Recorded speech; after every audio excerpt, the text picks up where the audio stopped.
Hey folks from the kitchen, it's been a while since I've done a spicy cooking film, so let's have a delicious and easy chicken curry. And here are my key ingredients. I've got a generous sized chicken breast, I've got some already cooked broccoli and carrot. If you don't already cook them, then you can throw them in raw. I've just got these conveniently ready. Capsicum pepper, 3 mushrooms, a red onion, and my herbs and spices are mixed herbs, coriander, turmeric, cumin, madras curry powder, smoked paprika, onion salt, chilli flakes. I'm going to add some crunchy peanut butter to give it a lovely nuttiness, and my sauce will be from coconut milk. Ka-ching!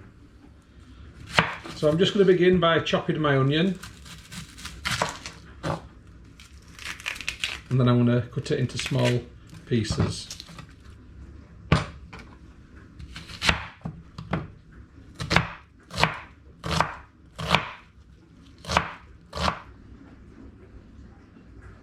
So I get my onions into the frying pan, like so.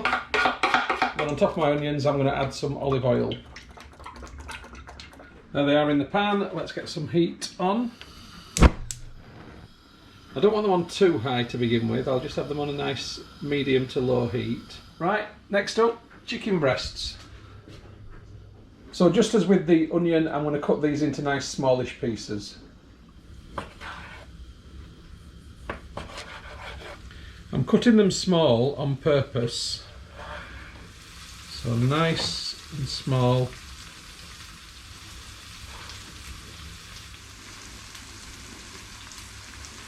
And as with the onion, into the pan they'll go.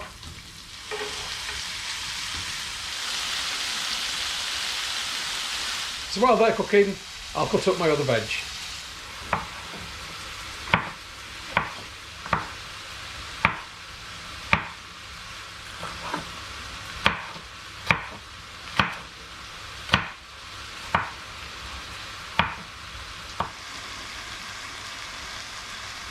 I'm just going to move this around now. It's cooking very nicely. And I'm going to turn down the heat. So it's now on minimum heat. I'm just going to add a little bit of water. Keep it nice and moist.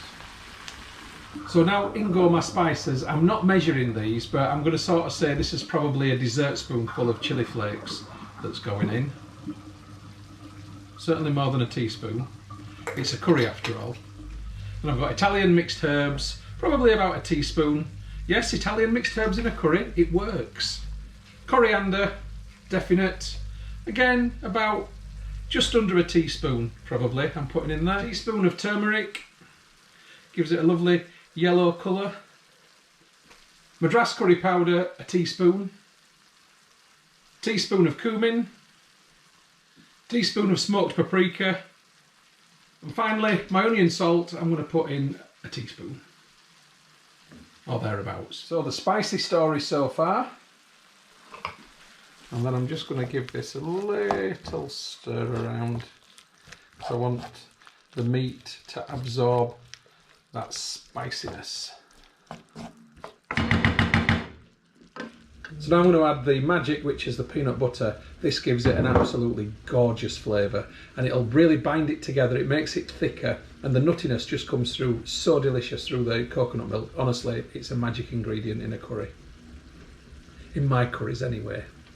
Nobody complains. Okay, I'm going to put a lid on the pan for 5 minutes. I want the heat to really build up in there, melt the peanut butter down, and then I'm going to add the rest of the veggies and the coconut milk. Okay, 5 minutes in, steamy.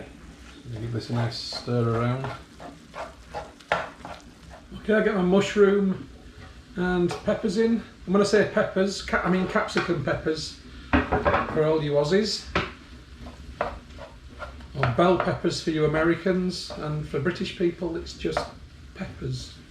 Right, I'm going to add a little bit more water just to loosen it up. And I'm going to pop the lid back on again for another 5 minutes.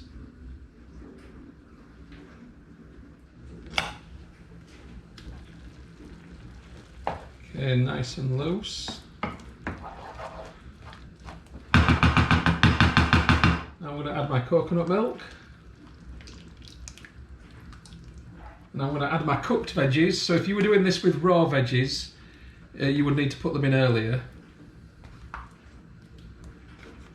And then I'm just going to give it a little move around. Now it's very loose, but I'm going to leave it now to simmer, and it will reduce down and it will thicken. So I'm going to leave it with the lid off, but I'm going to put a mesh thing on so the steam can escape. Try and keep any bugs out. There aren't really any about, but just in case. Okay, while that's cooking, it's time to tackle the rice. So I'm going to use plain basmati rice, but I'm going to make it a little bit fruity because I do like fruity rice. So I'm going to add a few chopped dates, some chopped prunes, a little bit of saffron, and some salt and pepper. I guess you could say the rice is going in a bit of an international direction.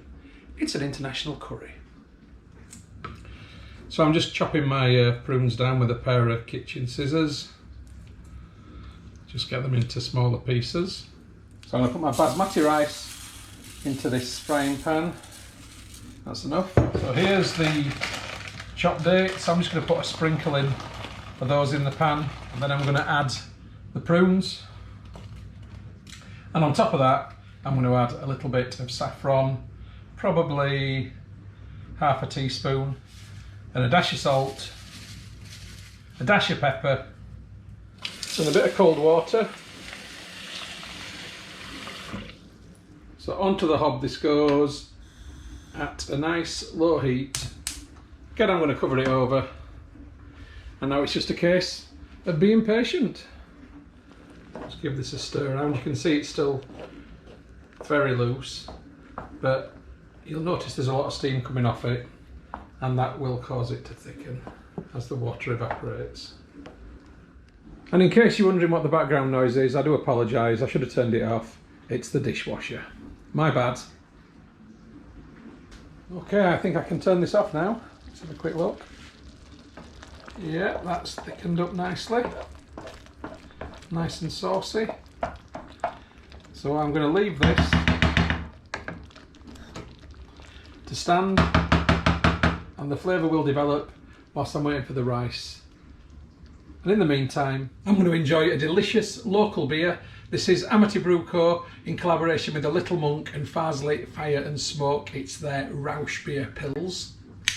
And I think that this is the perfect starter and accompaniment to any curry.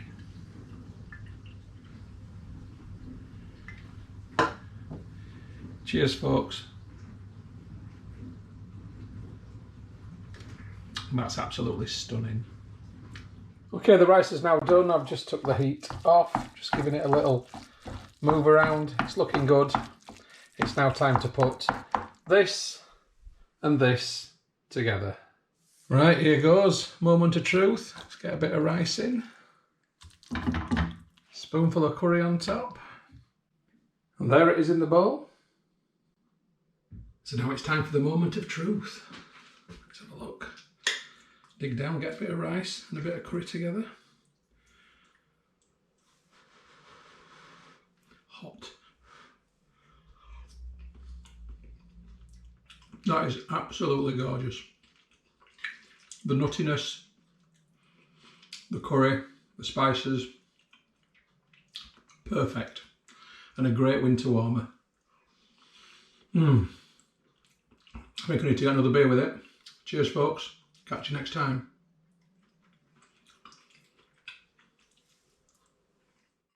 The film that you've just watched is a Moss Home and Garden production.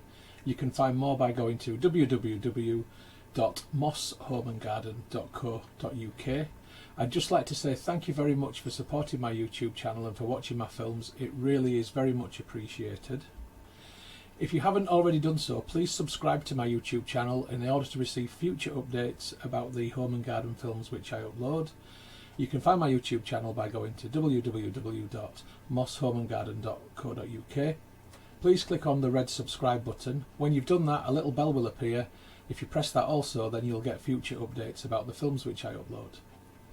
If you like my films, if you like my style of filming, then you might also like my travel channel, which you will find by going to youtube.com/Stuart Moss or type in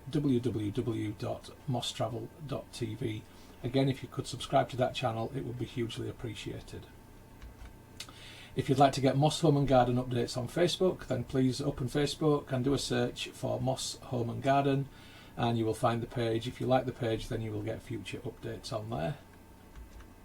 And if you'd like to connect on Instagram for home, garden and travel photography, as well as some stories, then my username is StuMoss, STUMOSS.